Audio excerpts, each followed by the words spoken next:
Hello officers, स्वागत है आप सबका अपने यूट्यूब चैनल मैथ्स माध्यम में। आई होप आप सब अच्छे होंगे और अपना ध्यान रख रहे होंगे। तो चलिए शुरू करते हैं हम अपना सेशन मैथ्स के बेहतरीन क्वेश्चन के साथ। पहला क्वेश्चन ये रहा। एक पुलिसकर्मी ने एक चोर को 450 मीटर की दूरी से देखा। पुलिसकर्मी ने उसका पीछा करना शुरू किया तो चोर भी भागने लगा। चोर की गति का पुलिसकर्मी से अनुपात 7:8 है। कितनी दूरी किलोमीटर में चलने के बाद पुलिसकर्मी चोर को पकड़ सकता है? अगर जो हमारा थीप दे रखा है, थीप और पुलिसकर्मी, इन दोनों की गति का अनुपात जो होगा वो दूरी के रेशियो के समान होगा। स्पीड का रेशियो जो होगा वो दूरी के समान होगा, यानी 7:8। तो इन दोनों के बीच की दूरी दे रखी है 450 मीटर। एक यूनिट के लिए 450 दे रखी है, तो पुलिस द्वारा कितनी दूरी चलने पर चोर को पकड़ा जाएगा? तो 8 यूनिट की वैल्यू हमें निकालनी। 8 यूनिट की वैल्यू हमारी निकल के आ जाएगी 800, 8 पंच 40, 8 चौके 32, 4 36, यानी 3600 मीटर निकल के आ जाएगी। इसको हमको किलोमीटर में बताना है, तो हम 3600 को 1000 से जब भाग करेंगे, क्योंकि 1 किलोमीटर में 1000 मीटर होते हैं, तो ये निकल के आ जाएगा तुम्हारा 3.6 किलोमीटर। ये आंसर हो जाएगा। चलते हैं हम अपने अगले क्वेश्चन पर। अगला क्वेश्चन ये कह रहा है कि 0.5 20 का कितना प्रतिशत है? तो 0.5 20 का कितना प्रतिशत है, यानी अपॉन में 20 इंटू 100। जैसे ही काटेंगे इसको 20 पंचे 100 और 0.5 का 5 से गुणा करेंगे तो ये निकल के आ जाएगा 2.5%। ये आंसर हो जाएगा इसका। चलते हैं हम अपने अगले क्वेश्चन पर।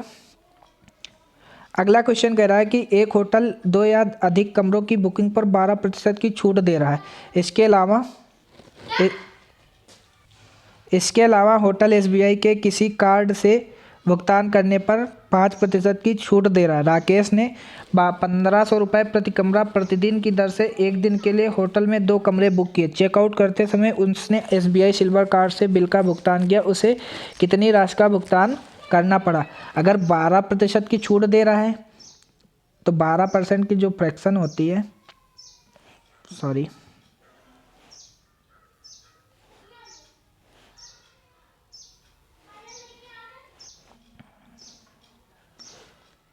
12% की जो फ्रैक्शन होती है वो होती है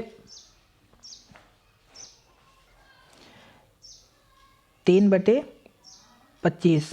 ठीक है, तो पहले जो होगा यानी बिफोर एंड देन डिस्काउंट के बाद, अगर 25 रुपये की सामान है, 3 रुपये की छूट दी जा रही है, तो कितने पे बेची गई होगी?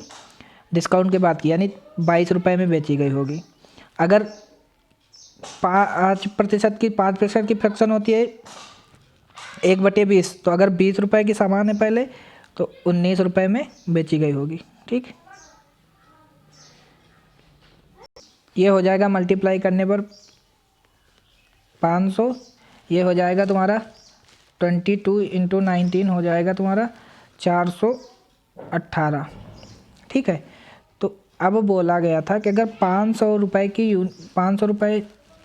500 यूनिट की वैल्यू दे रखी है हमें 1500 रुपये, तो 418 यूनिट की वैल्यू हमें निकालनी है। तो 418 यूनिट की वैल्यू हमारी निकल के आ जाएगी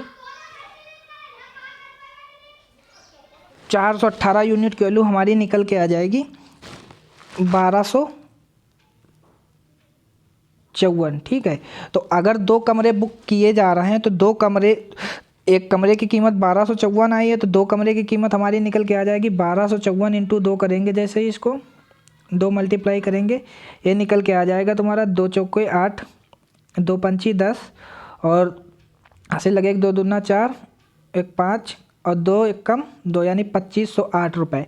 यानी ऑप्शन नंबर सी सही हो जाएगा इसका। चलते हैं हम अपने अगले क्वेश्चन पर। अगला क्वेश्चन ये कह रहा है कि एक वृत्त के एक त्रिज्य खंड का क्षेत्रफल 308 सेंटीमीटर स्क्वायर है, जिसके केंद्रीय कोण की माप 45 डिग्री है। तो वृत्त की त्रिज्या ज्ञात कीजिए। जो त्रिज्य खंड का क्षेत्रफल होता है वो होता है πr² थीटा/360 ठीक है। तो हम वैल्यू रख देंगे क्षेत्रफल की। क्षेत्रफल की वैल्यू हमारी दे रखी है 308। हमें पाई की वैल्यू पता है 22/60 होती है, 22/7 होती है, यानी 22/7 आर स्क्वायर। हम आर की वैल्यू हमें निकालनी है। थीटा बराबर हमारा 45 डिग्री दे रखा है अपॉन 360। जैसे ही हम 360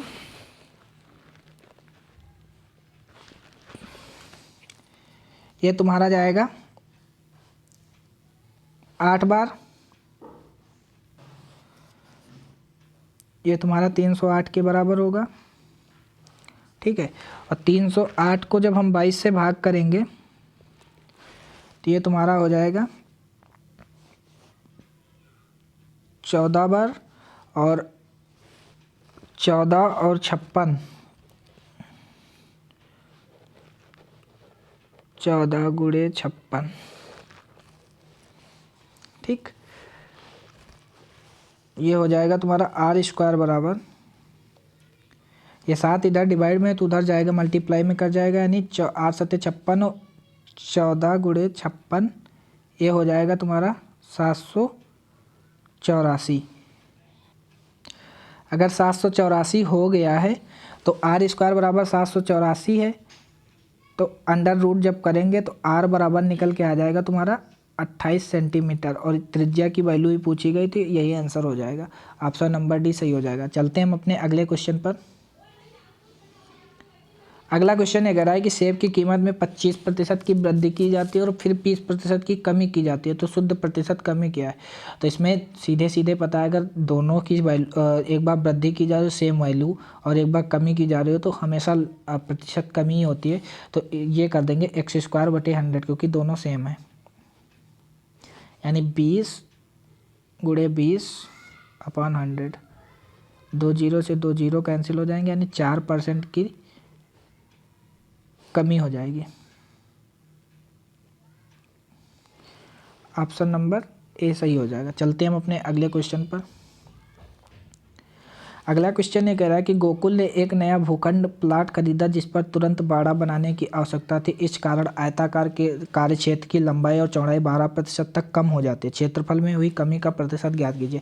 अगर 12% लंबाई में कमी हो रही है तो अपना x+y वाला फार्मूला लगाएंगे, -12 और माइनस माइनस प्लस हो जाएगा, तो ये तुम्हारा निकल के आ जाएगा प्लस, यानी 12 × 12/100।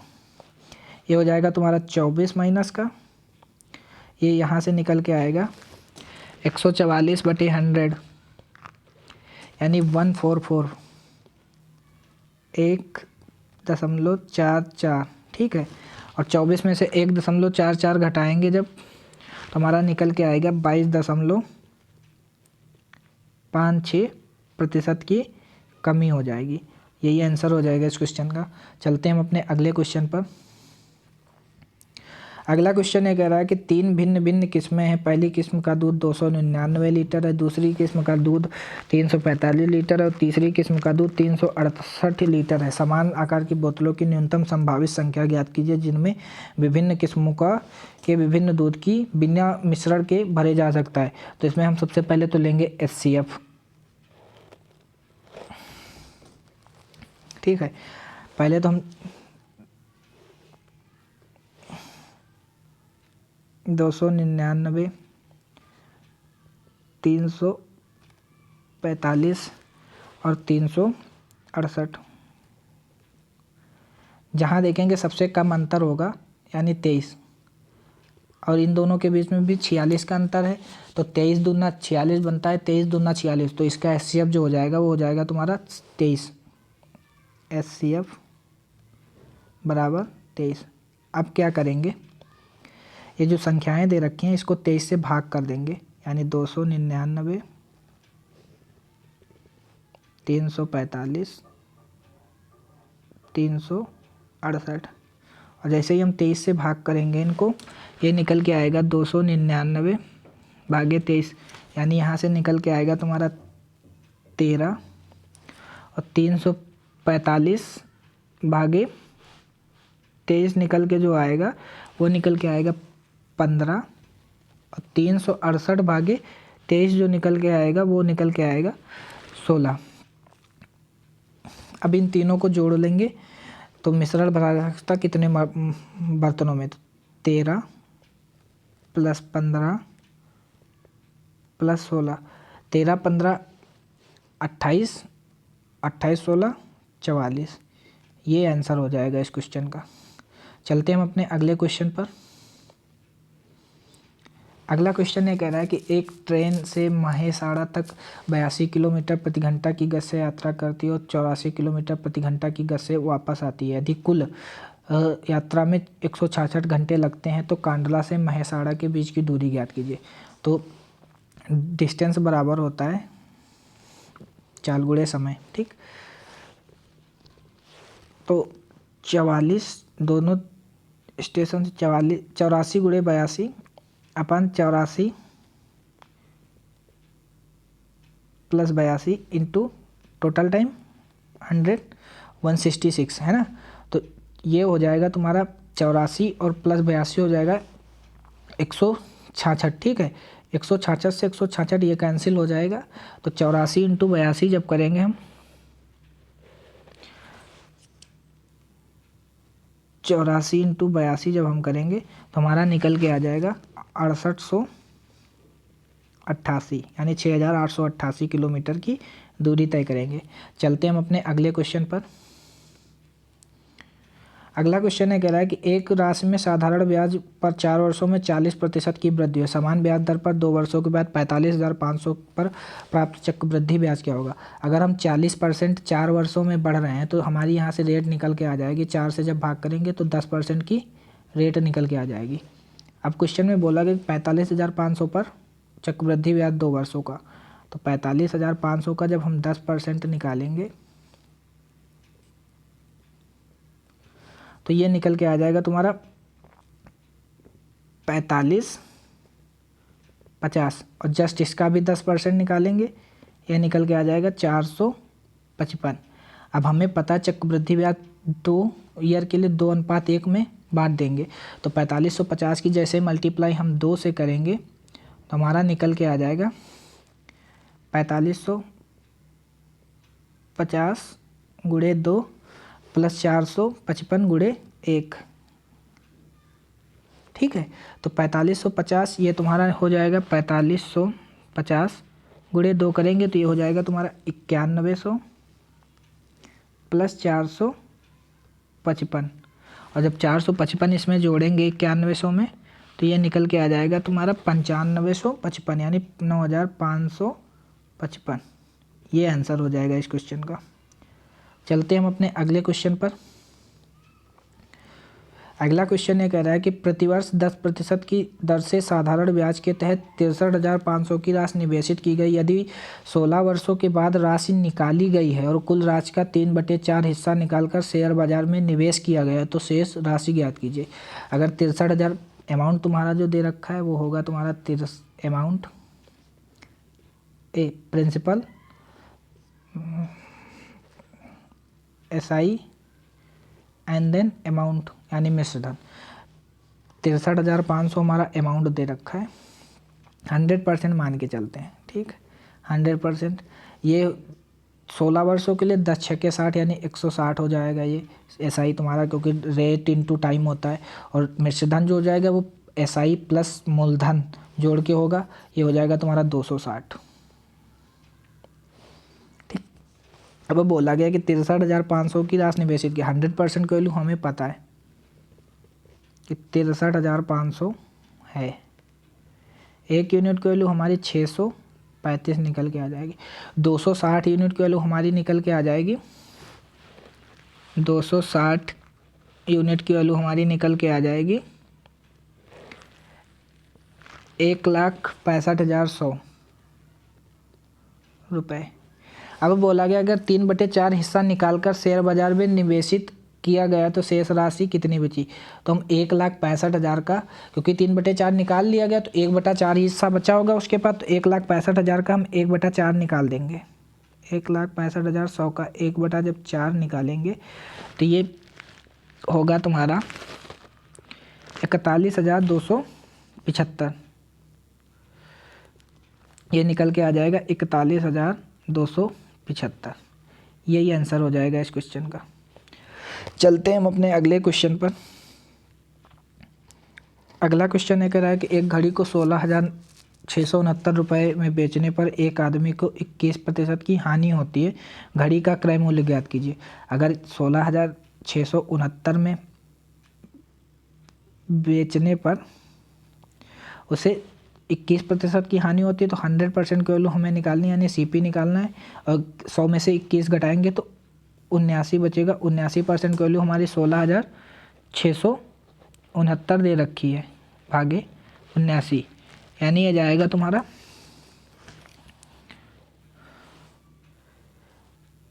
211 बार। 79 से जब भाग करेंगे 211 इंटू 100 जब करेंगे तो 211,000, ये आंसर हो जाएगा इस क्वेश्चन का।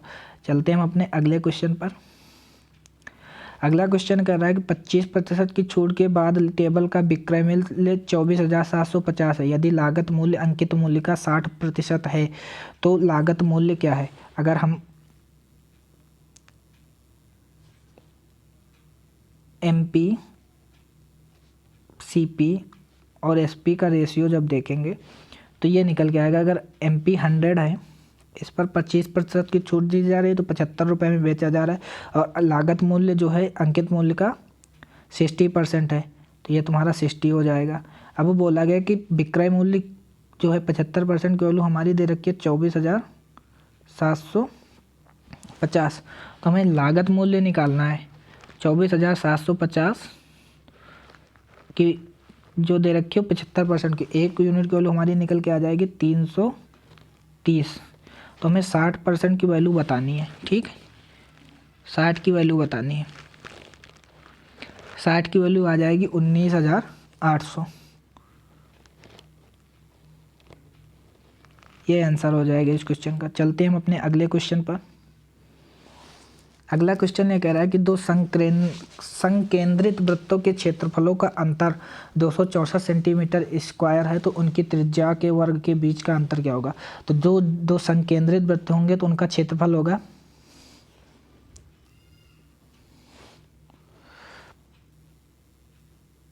πr³ माइनस इनका अंतर बोला गया ना, तो πr1² A² बोल रहे, मतलब क्यूब होगा। ठीक है, कैपिटल R और स्मॉल r। ठीक है, 264। अब बोला इसमें से हम पाई कामन ले लेते हैं। पाई कामन लेंगे यानी 22/7 कामन ले रहे हैं। ठीक, r³ सॉरी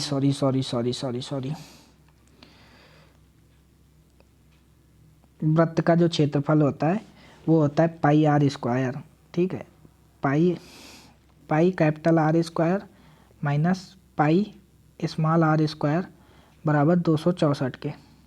ठीक है, यहाँ से हम जब कामन लेंगे, पाई कामन लेंगे तो पाई का मतलब 22/7 कामन ले रहे हैं, तो r² माइनस r² बराबर 264 के।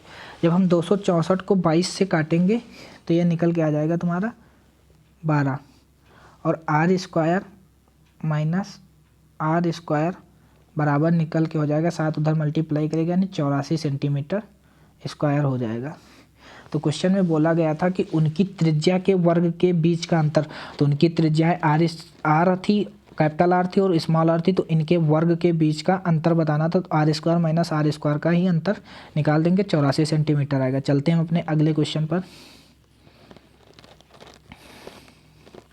अगला क्वेश्चन ये कह रहा है कि 60 रुपये प्रति किग्रा वाली चीनी को 42 रुपये प्रति किग्रा वाली चीनी में किस अनुपात में मिलाया जाए कि मिश्रित चीनी को 56 रुपये प्रति किग्रा के मूल्य में बेचने पर 12% का लाभ होता है। तो हमें 112% की जो वैल्यू दे रखी है वो दे रखी है 56 रुपये। 100% की वैल्यू निकालनी है तो ये हो जाएगी तुम्हारी 50 रुपये। अब यहाँ हम लगा देंगे अपना एलिगेशन मेथड। अगर 60 रुपये की चीनी है वो 42 रुपये, दूसरी 42 रुपये में, टोटल मिला के 50 रुपये में बेचे जा रहे हो तो किस अनुपात में मिलाया जाना चाहिए। 60 का 50 से अंतर हो जाएगा तुम्हारा 10 का, और 42 का 50 से अंतर हो जाएगा 8 का, यानी 2 चौके 8 और 2 पंची 10, यानी 4:5 के अनुपात में बेची जानी चाहिए। तो गाइस सेशन को हम यहीं तक रखते हैं। आई होप आप सबको सेशन अच्छा लगा होगा। तो मिलते हैं कल फिर इसी समय पे। क्लास कैसी लगी शेयर करके ज़रूर बताइएगा। तो आई होप आप सब कमेंट अच्छी करेंगे और बताएंगे कि क्लास कैसी लगी। तो मिलते हैं कल फिर। Thank you so much. All of you, bye bye, take care.